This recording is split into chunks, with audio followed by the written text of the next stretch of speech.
সকালে উঠে বাসি গাজা, তারপর জেব্রা, গন্ডার, সজারু, শূকর, হনুমান যাকে পাবে তাকেই শিকার করে খেয়ে ফেলবে। এমনই এক উপজাতি যাদের সকালে উঠেই পুরুষ হোক বা মহিলা গাজা লাগবেই। হাত যাবে উপজাতি আফ্রিকার তানজানিয়ায় বসবাসরত এক প্রাচীন শিকারী সংগ্রাহক জনগোষ্ঠী, যাদের জীবনধারা হাজার বছরের পুরনো এবং এখনো আধুনিক সভ্যতার বাইরে থেকে নিজস্ব ঐতিহ্য এবং সংস্কৃতিকে ধরে রেখেছে। তাদের দিনের শুরুটা একটু ভিন্ন, কারণ পুরুষ হোক বা মহিলা সকালের প্রথম কাজ গাঁজা সেবন করা। এটি তাদের কাছে শুধুমাত্র অভ্যাস নয়, বরং একটি দৈনন্দিন রুটিন যা তাদের শিকারের প্রস্তুতির অংশ। তারা বিশ্বাস করে শিকারের আগে গাঁজা সেবন করলে তাদের লক্ষ্য তীক্ষ্ণ হয় এবং তারা শিকার আরও দক্ষতার সাথে করতে পারে।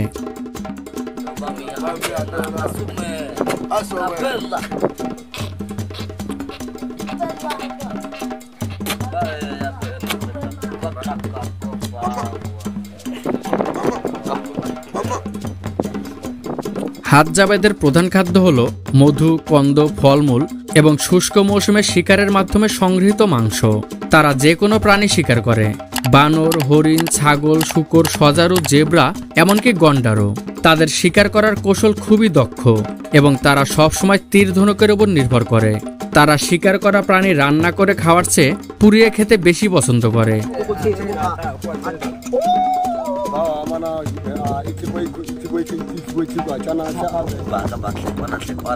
তবে কিছু খাবার, যেমন গরুর মাংসের স্যুপ বা গাছের শিকড় রান্না করে খাওয়ার রীতি তাদের মধ্যে আছে।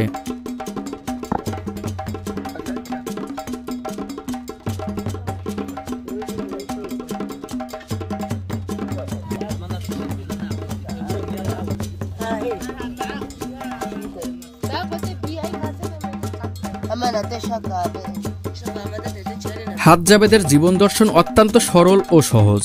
সকালে গাঁজা, তারপর শিকার, আর দিনের শেষে পেট ভরে খেয়ে প্রশান্তির ঘুম।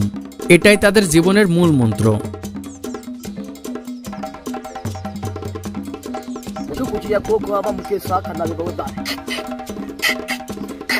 শুধু পুরুষরাই নয়, নারীরাও শিকারে অংশ নেয়, যা তাদের সমাজের সাম্যবাদী কাঠামোর এক চমৎকার দৃষ্টান্ত। তাদের সমাজে কোনো শ্রেণীভেদ নেই, সবাই একসাথে কাজ করে এবং একে অপরের প্রতি শ্রদ্ধাশীল।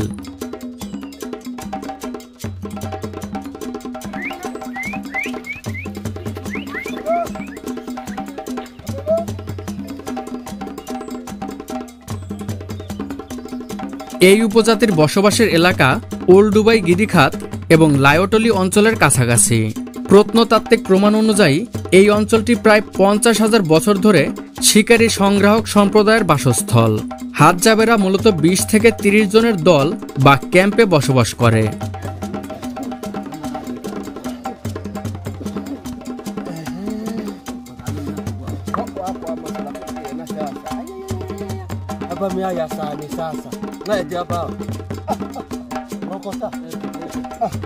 তাদের ঘরবাড়ি খুবই প্রাথমিক, গাছের ডাল, লতাপাতা এবং ঘাস দিয়ে তৈরি।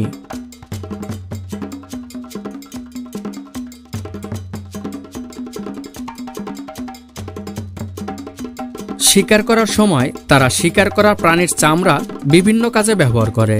চামড়া দিয়ে তারা শীতের রাতে গরম থাকার জন্য কম্বল তৈরি করে এবং ছদ্মবেশ হিসেবে শিকারের সময় ব্যবহার করে।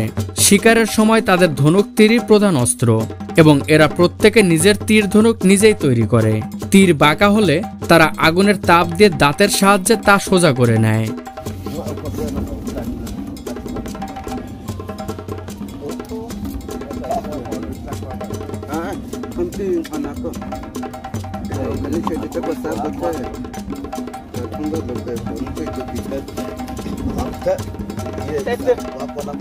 গ্রামের নেতার গুরুত্ব এখানে অনস্বীকার্য।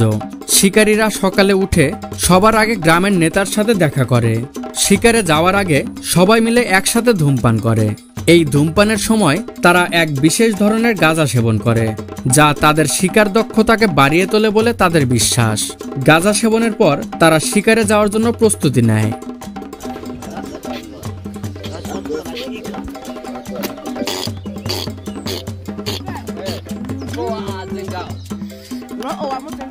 শিকারে যাওয়ার আগে তারা তাদের কুড়াল ধার করে নেয়, কারণ মধু সংগ্রহ করতে গিয়ে তাদের কুড়াল ব্যবহার করতে হয়।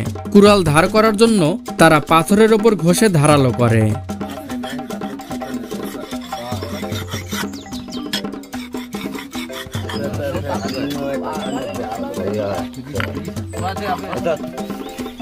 শিকার করার পর তারা প্রথমে শিকার করা প্রাণীটিকে পুড়িয়ে কিছু মাংস খায় এবং বাকি মাংস নিজেদের পরিবারের জন্য নিয়ে আসে।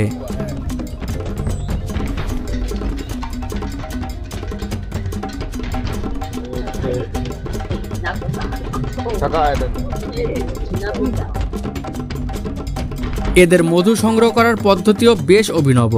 তারা গাছের কাণ্ডে কান লাগিয়ে মৌমাছির অবস্থান শনাক্ত করে, এরপর তারা আগুন জ্বালিয়ে মধু সংগ্রহ করে।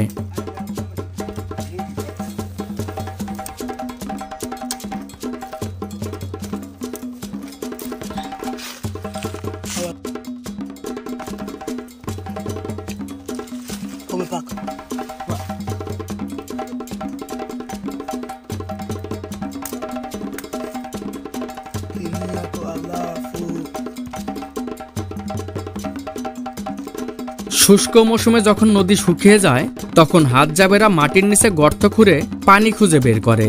এই পানি তাদের পানির চাহিদা মেটায়। এমন কঠিন অবস্থায়ও তারা তাদের জীবনধারা বজায় রাখতে সক্ষম হয়েছে।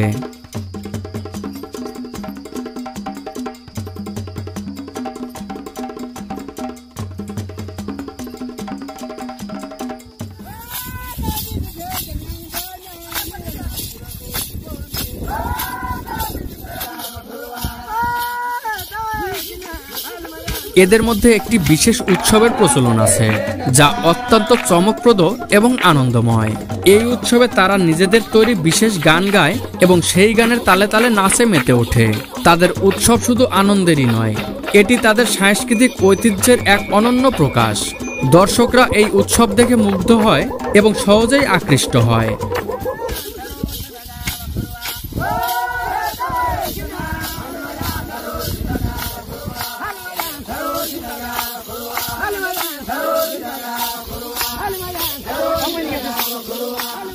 হাতজাবেদের জীবন এতটাই প্রাচীন যে তারা আধুনিক সভ্যতার বাইরে থেকে নিজেদের ঐতিহ্যবাহী জীবনধারাকে সযত্নে ধরে রেখেছে। তাদের এই সরল জীবনধারা, শিকার ও সংগ্রহের উপায় এবং প্রাকৃতিক পরিবেশের সাথে নিবিড় সংযোগ আধুনিক সমাজের জন্য এক অন্যরকম শিক্ষা হিসেবে বিবেচিত হতে পারে।